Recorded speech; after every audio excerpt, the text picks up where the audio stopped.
ભાજપ પ્રદેશ પ્રમુખની એક નવી ટીમ મુદ્દે આ મહત્વના સમાચાર સામે આવી રહ્યા છે। એક આખી નવી ટીમ બનશે અને આ નવી ટીમની અંદર કયા કયા ચહેરાઓ હશે તેની પણ આપણે વાતચીત કરીશું। ત્યારે ટૂંક સમયમાં જ પ્રદેશ ભાજપની નવી ટીમની જાહેરાત કરવામાં આવશે। પ્રદેશ અધ્યક્ષ તો મળી ગયા અને ત્યાર પછી હવે શું, તો એક નવી આખી ટીમ છે। ટીમમાં કોણ સામેલ થશે, ગુજરાત પ્રવાસ બાદ જ તેની જાહેરાત થઈ શકે છે।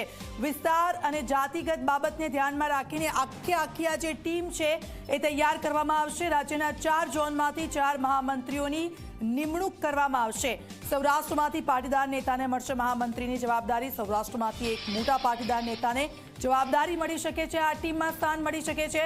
મધ્ય ગુજરાત તરફ જઈએ છે તો ગુજરાતમાંથી ક્ષત્રિય નેતાને પણ મહામંત્રી પદ મળી શકે છે। દક્ષિણ ઝોનમાંથી આદિવાસી સમાજમાંથી બની શકે છે એક મહામંત્રી, તો દક્ષિણ ઝોનમાંથી આદિવાસી સમાજમાંથી એક મહામંત્રી બની શકે છે। આ ટીમમાં કોણ કોણ હશે, તો મધ્ય ગુજરાતમાંથી એક ચહેરો હોઈ શકે છે, સૌરાષ્ટ્રમાંથી એક મોટો ચહેરો હોઈ શકે છે અને આ ચહેરા કોણ હોઈ શકે છે તેની સંભાવનાઓ શું વ્યક્ત કરવામાં આવી છે, સીધા જઈશું। અમારા સંવાદદાતા હિતલ અમારી સાથે ફૂલલાઈન પર જોડાઈ ગયા છે। હિતલ, એક આખી ટીમ પ્રદેશ પ્રમુખની તૈયાર થવા જઈ રહી છે અને આ ટીમમાં અલગ અલગ જગ્યાઓ પરથી મોટા ચહેરાઓ સામે આવી શકે છે। સૌરાષ્ટ્રમાંથી, ઉત્તર ગુજરાત, મધ્ય ગુજરાત અને દક્ષિણ ગુજરાતમાંથી ચહેરાઓ સામે આવી શકે છે। કોઈ નામની જાણકારી? જી ચોક્કસ અત્યારના તબક્કે એવું કહી શકાય તો નવા પ્રદેશ પ્રમુખ બનેલા જગદીશ વિશ્વકર્મા નો આવતીકાલથી ગુજરાત ભ્રમણ શરૂ થાય છે, એટલે કે યાત્રા શરૂ થાય છે। અંબાજી માતાના મંદિરથી તેઓ પોતાની યાત્રા શરૂ કરશે। આ યાત્રા મહત્તમ રીતે જોવા જઈએ તો કાર્યકરો સાથે સીધો સંપર્ક બનાવવા માટે છે અને સાથે સાથે સંગઠનની જે રચના છે એ રચનાનું મનોમંથન પણ યાત્રા દરમિયાન થશે। સંભવિત લોકોની પસંદગી અથવા તેમની સાથેની ચર્ચા પણ આ યાત્રા દરમિયાન થાય તેવી પ્રબળ શક્યતાઓ જોવામાં આવી રહી છે।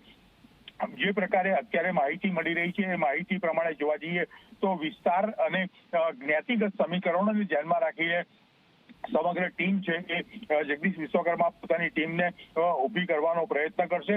કેન્દ્રીય મોવડીમંડળની લીલી ઝંડી મળતા જ આ ટીમની જાહેરાત થશે, પણ મહત્તમ રીતે એવું જાણવા મળી રહ્યું છે કે 17 તારીખે યાત્રા પ્રદેશ પ્રમુખની પૂરી થાય છે અને ત્યાર પછી નવી ટીમની જાહેરાત થઈ શકે છે। એટલે ખાસ કરીને જોવા જઈએ તો અત્યારે જે પ્રકારની માહિતી મળી રહી છે એ જોઈએ ઝોન વાઇઝ પસંદગી થશે। ખાસ કરીને સૌરાષ્ટ્ર ઝોનમાંથી લેવા પાટીદાર ની પસંદગી થઈ શકે એવી પ્રબળ શક્યતાઓ સીધી રીતે અત્યારના તબક્કે જોવામાં આવી રહી છે। સાથે સાથે મધ્ય ગુજરાતમાંથી ક્ષેત્રીય જે આગેવાન છે મહત્તમ રીતે યુવા ચહેરાઓ હશે એવી પણ એક શક્યતા પ્રબળ રીતે માનવામાં આવી રહી છે અને દક્ષિણ ઝોનમાંથી આદિવાસી યુવાનને પસંદગી કરવામાં આવે તેવી પ્રબળ શક્યતાઓ છે। ખાસ કરીને જોવા જઈએ તો ધારાસભ્ય કે સાંસદ પણ હોઈ શકે એ પ્રકારની આખી ટીમ ઊભી થાય તેવી શક્યતાઓ પણ હાલના તબક્કે માનવામાં આવી રહી છે।